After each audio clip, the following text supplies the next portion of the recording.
తరానికి కూడా తెలియపరచాలి అనే ప్రధానమైన లక్ష్యంతో 30 సంవత్సరాల నుంచి జాతీయ జెండా పట్టుకుని సామర్లకోట పట్టణంలో ఎక్కడికి వెళ్ళినా జెండా వదలనండి తాతయ్య గారు.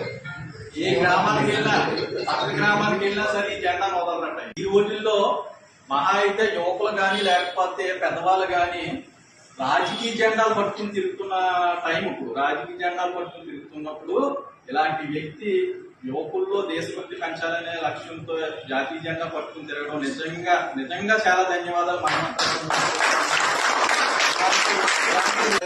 నాకు తెలుసుండి 78వ స్వాతంత్ర దినోత్సవం పెద్దాపురం నియోజకవర్గం ఇదే మంచి కార్యక్రమాన్ని నేను తప్పిస్తున్నాను. నిజంగా చాలా ధన్యవాదాలు.